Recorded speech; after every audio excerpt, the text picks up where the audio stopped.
Here's the big challenge of life. You can have more than you've got because you can become more than you are. That's the challenge. And of course the other side of the coin reads, unless you change how you are, you'll always have what you got. I have found in my experience that income does not far exceed personal development. Now sometimes income takes a lucky jump, but sure enough, unless you grow out where it is, it'll usually come back where you are. Life has strange ways. If somebody hands you $1 million, best you become a millionaire quickly, so you get to keep the money. Otherwise, sure enough, it'll disappear. Somebody once said, if you took all the money in the world, divided it up equally among everybody, it would soon all be back in the same pockets. Incredible. Success is something you attract, not something you pursue. Success is looking for a good place to stay. So instead of going after it, you work on yourself. Personal development. See, the major question to ask on the job is not what are you getting. The major question to ask on the job is what are you becoming? See, the big question is not what am I getting paid here. The big question is what am I becoming here? Because true happiness is not contained in what you get. Happiness is contained in what you become. So that's our major subject for tonight, personal development. Of all the assignments Mr. Schoaf gave me at age 25, this was probably the most difficult. In fact, I'm still working on this one. I think it's an unending challenge to see what you can become. The next subject is called basic laws. And it's good to study the basics. And I call these basics primarily because they come from the Bible. Now, I'm not a theologian or a minister, and that'll be apparent. But Mr. Schoaf taught me that the Bible was a good textbook for ideas and stories and success equations, how to live the better life. I found out that was true. He also taught me that the Bible is as practical as it is spiritual, and I found out that's true. If you look at your bank account and your income and you're not happy, there are several places in the Bible to check to see what the heck's wrong so you can make the changes. And we're going to cover some of those tonight, called basics. Okay, the next subject is my favorite, setting goals. Mr. Schoaf taught me how to set goals. What a favor that was. One morning at breakfast, shortly after I met him, he said, Jim, let me see your current list of goals and let's go over them and talk about them. He said, maybe that's the best way I can help you get a better direction started. And I said, I don't have a list. He said, well, is it out in the car or home somewhere? I said, no, sir. I don't have a list anywhere. He said, well, young man, that's where we got to start. He said, I can tell you right now, if you don't have a list of your goals with you, he said, I can guess your bank balance within a few $100s. Which he did. And that got my attention. I said, you mean my bank balance would change if I had a list of goals? He said, drastically. That day I became a willing student how to set goals. And sure enough, learning how to set goals changed my life. And I often wondered why no one had ever taught me how to set goals up until age 25. I went to high school, but if they offered it, I missed it. I went to college for a year, never heard it. I worked for Sears. Really. And to my knowledge, Sears never taught it. Right? How to set goals. So here I am, age 25, married, my family's starting, I've been to college, I'm working, and I still don't know how to set goals. But fortunately, when I was 25, I met the man who taught me how, and it revolutionized my whole life. Economically, socially, personally, it's incredible. So I want to share with you tonight what Mr. Schoaf shared with me, how to set goals. It can be a life changer. Okay, the next subject is the negative part of the seminar. Life is part negative, so we got to talk about the negative. And this subject is called diseases of attitude. Diseases of attitude. There's a lot of things that can wreck your chances to do well. We live in a rather dangerous world, so you got to be not only wise, you got to be careful. Now, attitude diseases are just as bad as physical diseases, right? High blood pressure, heart trouble. I mean, a lot of things will ace your chances to do well. So you've got to be careful. And attitude diseases are deadly. I mean, they'll destroy all the good things you start. Okay? So we'll go through those attitude diseases, how to spot them, how to look for them, what they are, and the cure. And I'm a pro on these because I've had them all, so I can give you excellent advice on these. Now, the last subject we're going to consider tonight is called the day that turns your life around. The day that turns your life around. And under this subject, we're going to talk about the emotions that can change your life. Human beings are emotional creatures, and emotions are powerful for life change. Now, of course, emotions are so powerful they can go either way on you. Emotions can either build or destroy. So you really have to employ emotions properly. We call civilization the intelligent management of human emotions. If you can intelligently apply your emotions in the right direction, no telling what can happen. Could turn your life around one day would be sufficient. So we'll talk about those. Okay. Now that's a lot to cover in one evening, but we'll keep at it here and see if we can't get it all done. I'd like to have you now jot down the theme of the seminar. Every seminar should have a theme, I guess. We've got one. It's on some of our literature if you happen to notice it, but if you didn't, for your notes, here it is. The theme of the seminar goes like this: the major key to your better future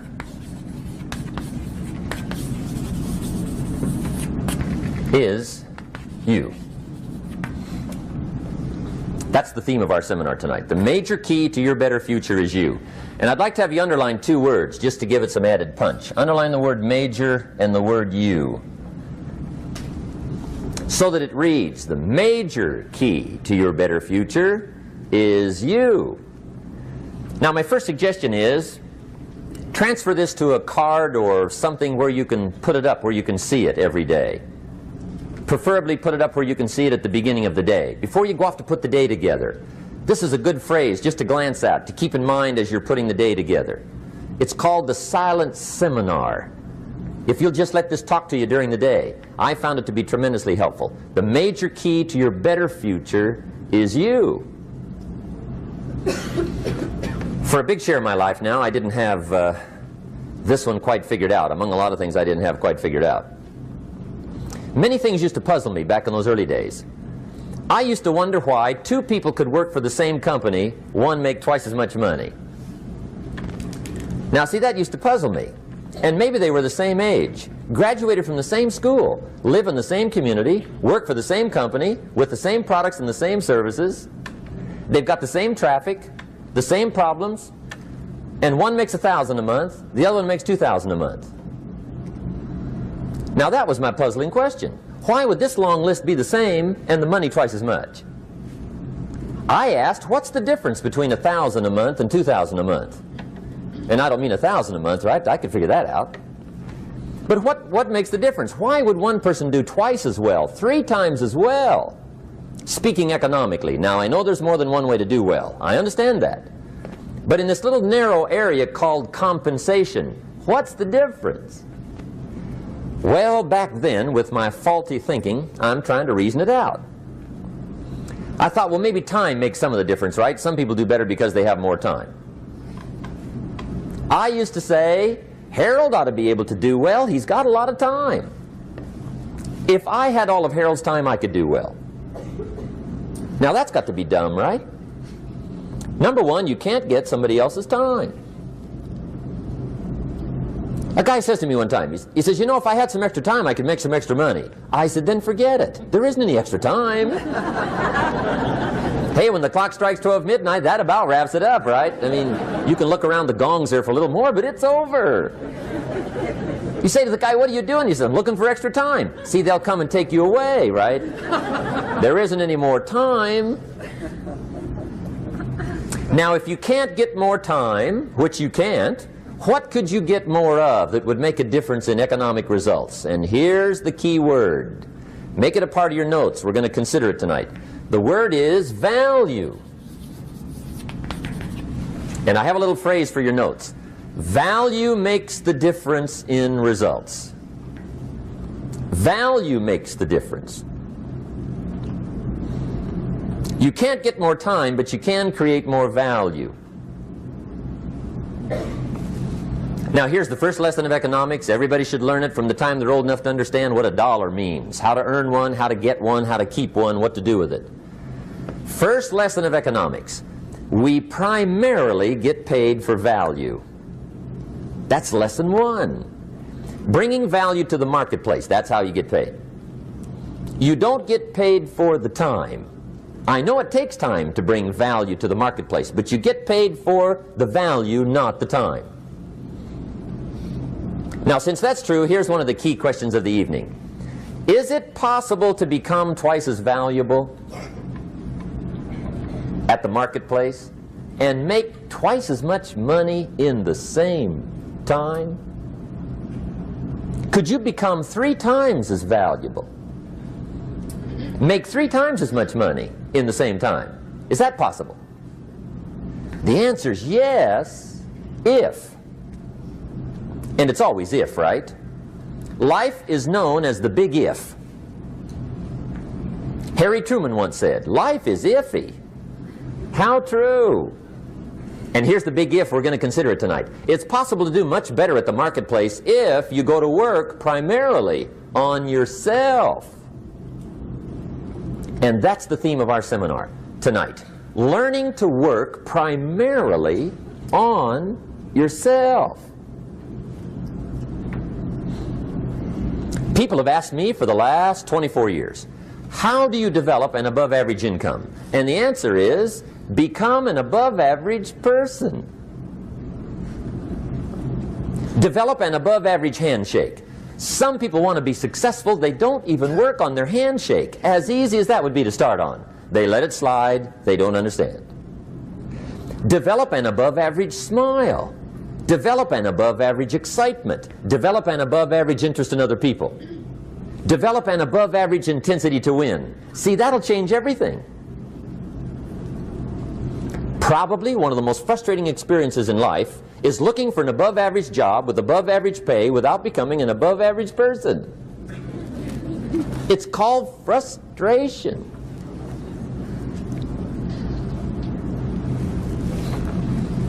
And Mr. Schoaf gave me probably the greatest clue he gave me when I first met him. He said, Jim, if you want to be wealthy and happy the rest of your life, just learn this lesson well.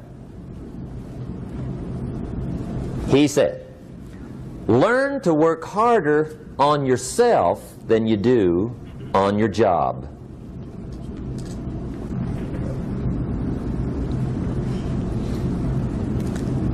Then Mr. Schoaf gave me probably one of the most important clues among so many things he taught me, but this was in those early days. Mr. Schoaf was very kind, but he was also very abrupt. And he had these interesting questions to ask. I'm giving him a little rundown one day on how things hadn't worked out for me. He said, Mr. Rohn, I've got the answer for you if you will listen carefully.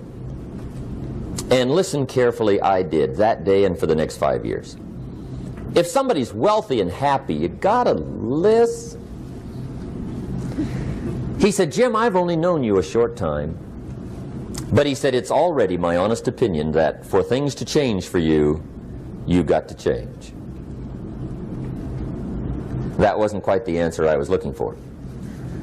But that's the answer he gave me, and I pass it along to you on this warm summer evening in Anaheim, California, 1981. For things to change for you, you've got to change. Otherwise, it isn't going to change. Before I met Mr. Schoaf, I used to say, I sure hope things will change. Right? That seemed to be my only hope. If it isn't going to change, I'm in serious trouble. And then I discovered it isn't going to change, so I'm in serious trouble.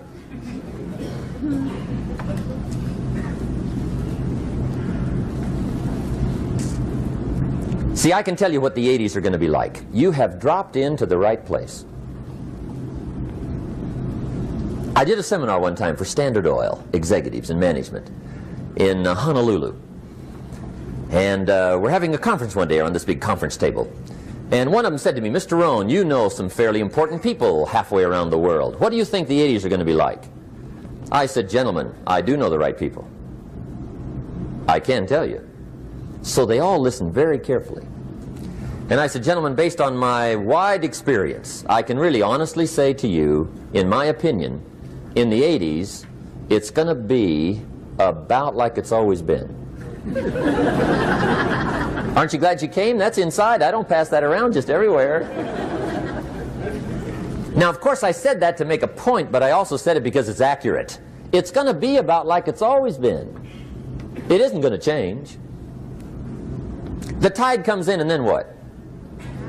It goes out. For 6,500 years that we know of, recorded history, and probably long before that. So it is not going to change. It gets light, and then what? It turns dark. 6,500 years. See, it's not likely to change. And we're not to be startled by that. And if the sun goes down, the guy says, what's happened, what's happened? It means he hasn't been here long, I guess, right? It always goes down about this time. The guy says, well, I don't like that arrangement. Well, you got to talk to somebody besides me, right? It gets light, then it turns dark. In rotation, the next season after fall is what? Winter. Pray tell, how often does winter follow fall? Every year regularly for the last 6,500 that we know of. See, it is not going to change. Now, some winters are long, and some are short, and some are hard, and some are easy, but they always come right after falls. It isn't going to change. Sometimes you can figure it out, sometimes there's no way to figure it out. Sometimes it goes well, sometimes it gets in a knot. Sometimes it sails along, sometimes it gets in reverse. See, that's not going to change. The last 6,000 years reads like this: opportunity mixed with difficulty. That's how it reads. It isn't going to change. The man says, well, if it isn't going to change, how will my life ever change? Answer, when you change. And whether I'm talking to high school kids or business executives, my message is always the same. And it goes like this: the only way it gets better for you is when you get better.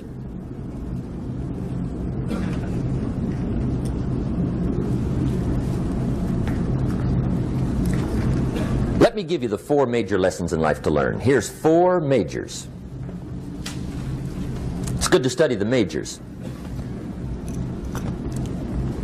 In our weekend seminar we teach. Some people don't do well because they major in minor things. You've got to be on the lookout. At the end of every week, end of every month, you've got to check, make sure you're not spending major time on minor things. Okay, we go through that whole series. Majors and minors. Now, let me give you 2 phrases before we get to the 4 majors. This will set it up and you'll see where I'm going. 2 key phrases for your notes. Here's the first one. Life and business is like the changing seasons. That's the first phrase. Life and business is like the changing seasons. One of the best ways to describe life, it's like the seasons. Frank Sinatra sings, life is like the seasons. Now here's the second phrase. Very important. You cannot change the seasons, but you can change yourself. You can't change the seasons, but you can change yourself. And see, that's how life gets better for you, not by chance, but by change. Now here's the 4 major lessons in life to learn. I've got my first book finished, came out a couple of weeks ago. This is in it, the 4 major lessons in life to learn. Here they are. Number 1, learn how to handle the winters. That's lesson 1. They come right after falls, with regularity. Some are long, and some are short, and some are hard, and some are easy, but they keep coming. You must learn to handle the nights. They come right after days. You must learn to handle difficulty. It comes right after opportunity. You must learn to handle recessions. They always follow progressions. For the last 6,000. See, it isn't going to change. The lesson you must learn is how to handle it. And there's all kinds of winters, right? The winter when you can't figure it out. The winter when it all goes smash. The winter when it turns belly up. The winter when it won't work, when you've run out of money and you've got a broken heart. See, those are winter times. There's all kinds. Economic winters, social winters, personal winters. When your heart is smashed in 1,000 pieces and the nights are unusually long, your prayers seem to go no higher than your head. It's winter time. Barbara Streisand sings, "It used to be so natural to talk about forever, but used to be's don't count anymore. They just lay on the floor till we sweep them away. You don't sing me love songs, and you don't say you need me, and you don't bring me flowers anymore." A song of winter. But see, the disappointments come. Those are normal. That's part of life. But the question is, how do you handle it? How do you handle the coming winters and the disappointments and the down times? Well, you can't get rid of January by tearing it off the calendar. But here's what you can do. You can get stronger, you can get wiser, and you can get better. The winters won't change, but you can. And that's how life changes for you. See, before I understood, when it was winter, I used to wish it was summer. I didn't understand. When it was hard, I used to wish it was easy. I didn't know. And then Mr. Schoaf gave me a part of his very unique philosophy when he said, "Don't wish it was easier, wish you were better." See, that triggered my whole life change. Don't wish for less problems, wish for more skills. Don't wish for less challenge, wish for more wisdom. That's the key. So that's lesson 1, learn how to handle the winters. Here's lesson 2, learn how to take advantage of the spring. That's the second one. Spring is called opportunity. And spring follows winter. What a great place for it. If you were going to put it somewhere, that'd be the place to put it, right after winter. And pray tell, how often does spring follow winter? Every year with regularity, 6,000. You can almost count on it. See, opportunity always comes. Days follow nights. Isn't that terrific? Opportunity follows difficulty. But here's what you must learn to do. Underline these 2 words in that key phrase. Take advantage. Underline those 2. You must learn to take advantage of the spring. See, just because spring rolls around is no sign you're going to look good come fall. You got to do something with it. In fact, you have to get good at one of 2 things in life. Planting in the spring or begging in the fall. Or get somebody to do it for you. See, those are about the only alternatives.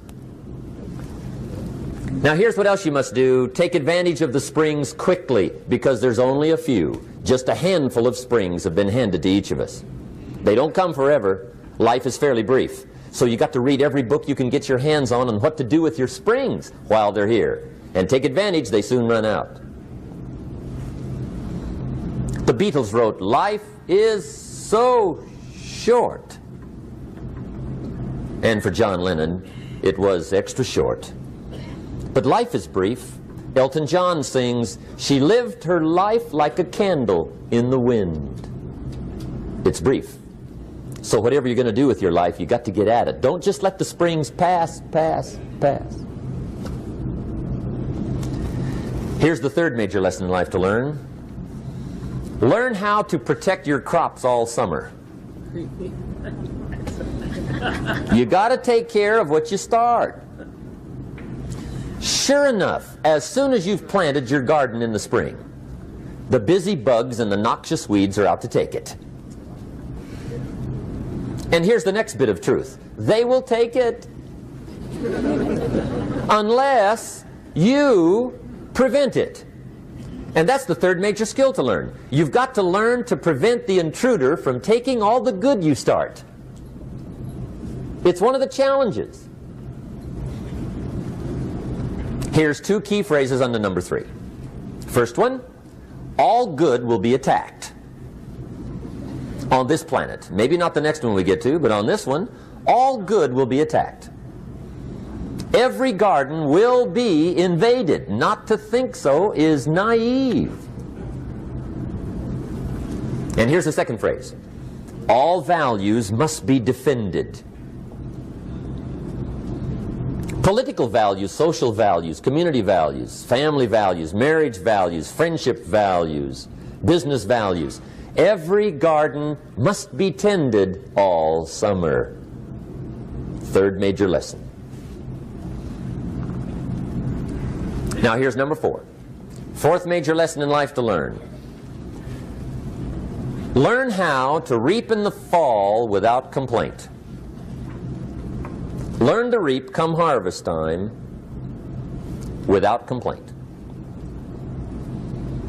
Take full responsibility for what happens to you.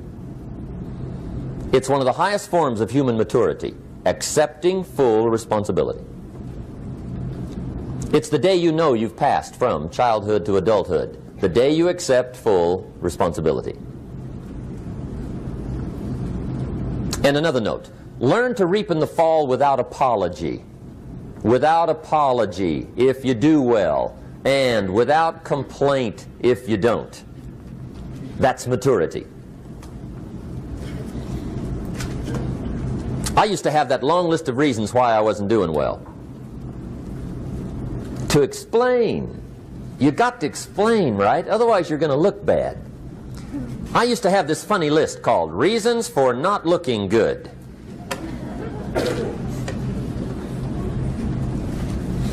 I used to blame the government. I mean, you can believe that or not. It was at the top of my list. I had a lecture second to none. The government. That was on my list. I used to blame taxes. Look what you got left after they take everything. And they expect you to do well. That was on my list there. Prices, that one's easy, right? You walk into the supermarket with $20, come out with a little half bag. So I had that on my list. I used to blame the weather. I blamed the traffic. I used to blame my car. I blamed the manufacturers. I used to blame the company. I blamed company policy. I used to blame the training program. I blame my negative relatives. They were always putting me down. I blame my cynical neighbors. They're just selfish, looking out for themselves. Won't loan you money? They were on my list.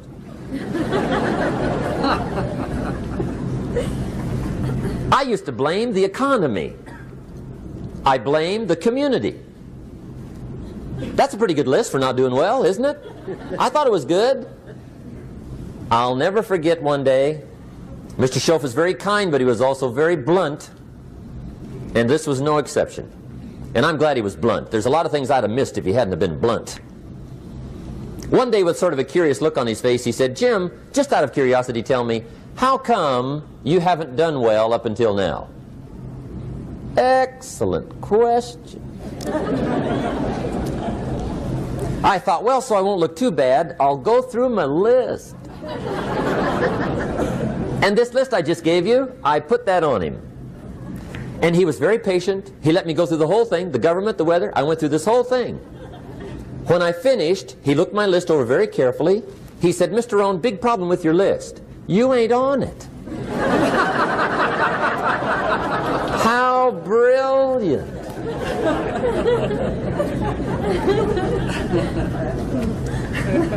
When I went to work for him a few months later, I learned very quickly to tear up my list, reasons for not doing well, and I threw it away.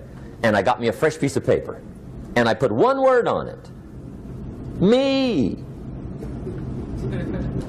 There's a Black Heritage spiritual that says, "It's not my mother nor my father, nor my brother nor my sister, but it's me, O Lord, standing in the need of prayer." See, I used to blame everything outside. And then let me give you a little philosophy that helped turn my life around. For your notes, here it is. It's not what happens that determines the quality or the quantity of your life. It's not what happens. And the reason is because what happens happens to about everybody. No different. The sun went down on all of us last night. A common event, a happening. And I found out that the same things can happen to two different people. One gets rich and one stays poor. Why is that? It's because it's not what happens, but rather it's what you do that changes everything. So that's a key phrase. It's not what happens, it's what you do. What happens is about the same. You might put that in parentheses here. Same. What people do, that's what's different. Anything can happen, right? Everything can happen. I've heard all the stories. I've been one of the stories. Hey, we could all tell stories all night long, right? Happenings. Anything can happen. Have you heard of Murphy's Laws? Anybody here heard of Murphy's Laws? Okay, most of you have. Murph had these laws. One of them was, if anything can go wrong, it will. That's one of Murphy's Laws. He was not one of the great positive speakers of the day. But anyway, it's still true though, right? Anything can go wrong, everything can go wrong. For sure. I've fallen out of the sky so many times. Once to the tune of a couple of million. Devastating. Took me a while to survive that one. Now, it wasn't all that much, but it was all I had. Right? I mean, that's when it's much, right? When it's all you got. If you got 3, 2 go, you got 1 left, you ain't looking that bad. But when it all goes. Has anybody been there when it all went? Anybody? Come on, the rest of you liars. Go ahead. Hey, we've all been there, right? When it all went. Of course, it used to be a long time ago, right? When you ran out of money, got to 0, you were all through. Heck, now you can whistle right on by 0, right? I mean, they will bury you. That's what they will do.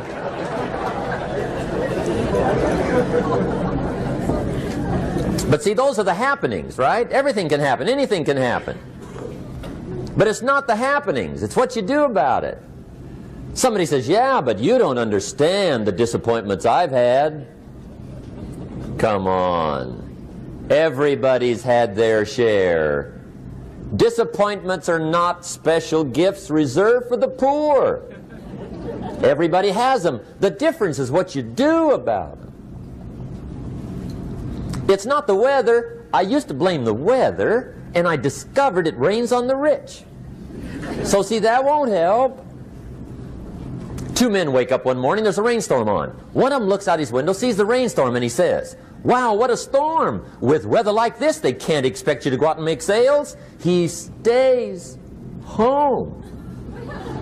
Same morning, the other guy looks out his window, sees the same storm, says, wow, what a storm.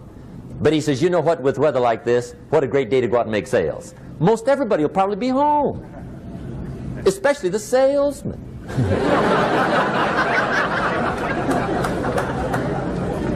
See, that's the difference in how your life works out. It's not what happens, it's what you do. So here's one of the key questions of the evening. Starting tomorrow, what are you going to do that'll make a change in your life's direction? Good question. What are you going to do starting tomorrow that'll make a difference? Now see, if you don't do something starting tomorrow that'll make a difference, guess what? It's gonna be the same. And see, that way you can guess what the next 5 years are going to be like. Look at the last 5.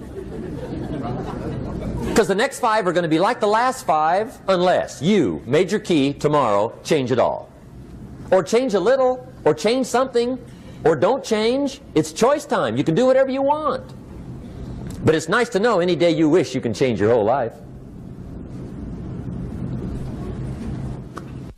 What can you do starting tomorrow that'll make a difference?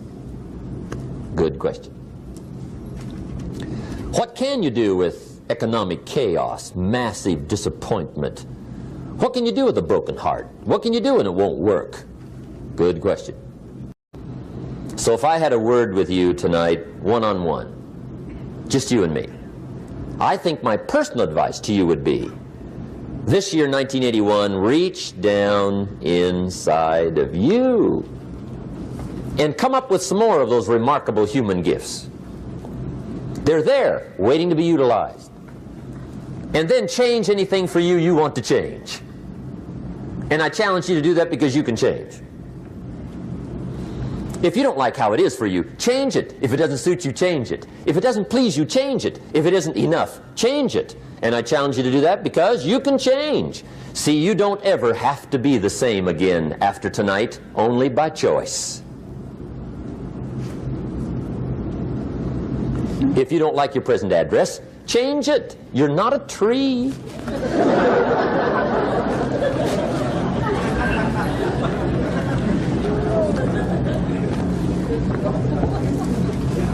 Now, let me give you 3 steps to personal development. Let's get down to the nitty-gritty. What does it take to really make the changes starting tomorrow? It takes more than philosophical pronouncement. I know that. It also takes more than enthusiasm. I know we're hearing a lot about enthusiasm these days, but see, that just won't do the job. We're still hearing the old cliches of the 30s, right? To be enthusiastic, you must act enthusiastic. But see, that's not going to help. After you have leaped about, there are some things you got to do, or it isn't going to change. See, you can get all excited about lifting 200 pounds till you get to the gym. And then you need a new excitement. And the new excitement is called discipline. Major step to human progress. Discipline. If there's one thing to get excited over, that's it. Get excited over your ability to make yourself do the necessary things. What could you make yourself do starting tomorrow that would change it all? No! Tell him. Now, see, that's exciting. On any given day, you can massively change the direction of your life. Murder is a clear example that any one person on any given day can forever alter the course of their life. It just happens to be a negative act. But just as sure as you can commit a negative act, you can also commit a positive act and forever alter your life, whenever you wish. Now that's exciting. And whatever that act might be that changes your life. The guy finally takes a shotgun to his car and blows out every window, destroys every tire, puts 100 rounds in this shabby old thing. And he says, I have driven this embarrassing thing for the last time. And not only will I never drive it again, nobody else will ever drive it again. And he lets that shuddering thing stand there for a while as a monument to the day he said, today my life changes. Now who can do that? Anybody. When can you do it? Whatever day you pick.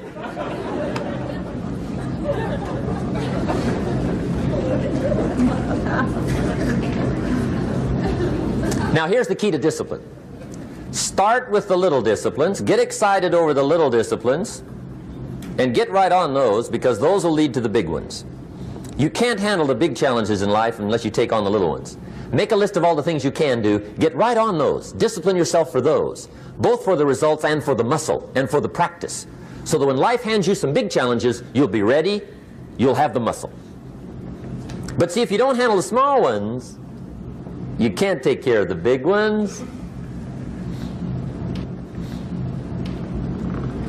Okay, here's what else it takes for life change. Self-motivation. Key phrase, self-motivation. I don't know why we call it self-motivation. It's really the only kind there is. You've got to motivate yourself. Because I found out you can't change people. They can change themselves, but you can't change them. Lord knows some I've tried.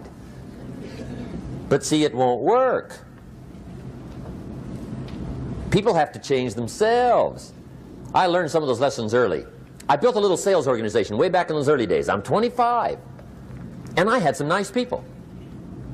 I said, I'm going to make these people successful if it kills me. I almost died. Right? I mean, you can't do that.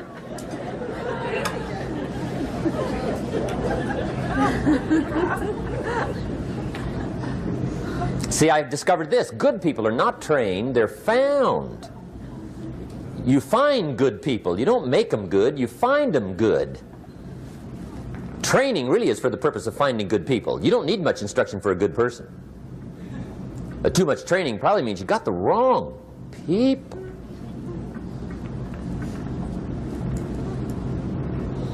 So you got to find the right people. That's the key to getting a good job done.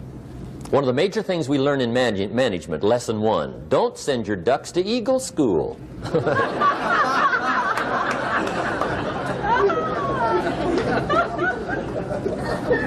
Because it won't help. I mean, I'm telling you, it won't help no matter how good your school is. And the little eagle badge and little eagle hat, I'm telling you, it won't help. It won't help. You can tell whether your school's done any good, right, is when it's over, right? The duck goes for his first rabbit and makes him a friend. You say, no, no, no. Anyway, so it takes self-motivation to really alter your life. And you don't want to give self-motivation away to somebody else and make it somebody else motivating you. The guy says, boy, if somebody just come by and turn me on. What if they don't show up, right? See, you got to have a better plan for your life. Okay. Now, if you're excited and you're ready to change, let me give you 3 steps to start life change that can change your life, your personality, your lifestyle, everything can change. Here's the steps. Number 1, find out how things work. The first key to doing better is find out. To change your life, really, you need ideas. There isn't anything an idea can't change. And Schoaf taught me the major problem is lack of an idea, not a problem. At first I didn't have any money. I said to Mr. Schoaf, I don't have any money. He said, that's not a problem. Now see, up until then I always thought it was. Right? I was confused. He said, no, no, the problem is lack of an idea on how to create money and wealth. It isn't lack of money, it's lack of ideas. So if you get the ideas, see, you can change anything. Now to get ideas, you need a constant study of finding out. Now, Schoaf also said, when you find out something that works, put the information in your journal. Don't use your head for a filing cabinet. Put it in your journal so that you can do the next best thing. Repetition, repetition, repetition. Go over it. And if you repeat it, go over it, sure enough, someday, some mysterious day, the idea takes root, starts to grow, and shows up in your bank account, and your dress, and your personality, and your lifestyle. But capture the ideas in your journal. Find out how things work. Schoaf gave me this word for my life change. He said, study. Great word. If you wish to be successful, study success. If you wish to be happy, study happiness. If you wish to be wealthy, study wealth. Don't leave it to chance. Make it a study. Some people just go through the day with their fingers crossed. See, that won't do it. You've got to study the things that can change your economic, social, spiritual, personal life. Now, here's a qualifying phrase. And we'll have several of these qualifying phrases throughout the seminar. Here's the first one. You may not be able to do all you find out. I understand that. You may not be able to do all you find out, but you should find out all you can do. See, you don't want to wind up at the end of your life and discover that you've lived only 1/10 of it. And the other 9/10 went down the drain. Not for lack of opportunity, for lack of information. So that's number 1, find out how things work.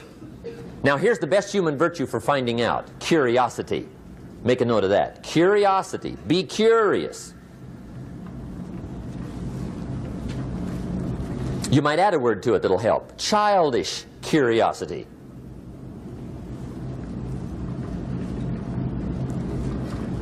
What will kids do if they want to know something bad enough? Bug you. That's the phrase. They can ask 1,000 questions. You think they're through? They got another 1,000. They'll drive you to the brink. It's a virtue.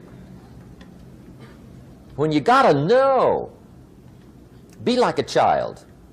In fact, Jesus, the master teacher, said, unless you can become like little children, you might as well forget it. You don't have a prayer. Excellent advice. You got to be like children. 4 ways, in my opinion, to be like a child. Number 1 is curiosity. Number 2 is excitement. Get excited like a child over your ability to make yourself do anything for change. 3rd is faith. Have faith like a child. Adults are too skeptical. And 4th is trust. Trust is a childish virtue, but the rewards are incredible. So be like a child. Now, if you're curious, let me give you 3 ways to find out how to change anything. Any life direction, any dimension. Here's 3 ways to find out how to change anything. Number 1 is to read. Become a good reader. All of the successful people I know and work with around the world, they're all good readers. Curiosity drives them to read. They got to know. They just read.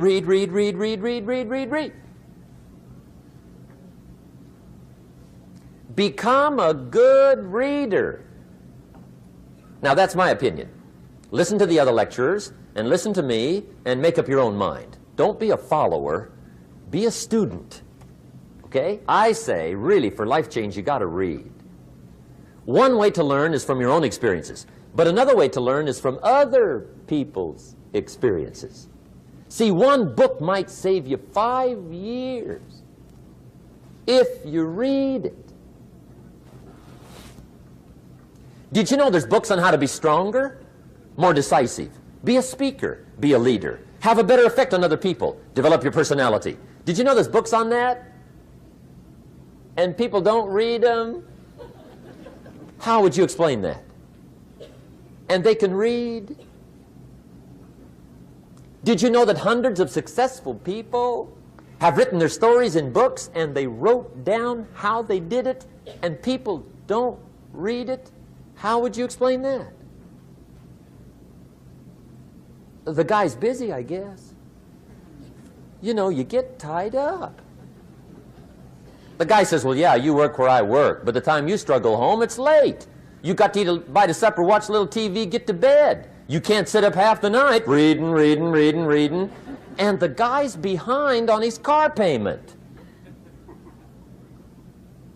Good worker, hard worker, sincere. But you got to be better than sincere and work hard. Otherwise, at the end of your life, you'll wind up cold, stony broke. You got to be better than a good worker. You got to be a good reader. The whole world is governed by laws. The universe, in fact. Laws. We call it the law of electricity. We call it the law of gravity. There's mathematical laws. There's physical laws. Speed and velocity laws. Agricultural laws. There's all kinds of laws. Now that we find ourselves on the spinning planet, you just have to learn what I call the setup.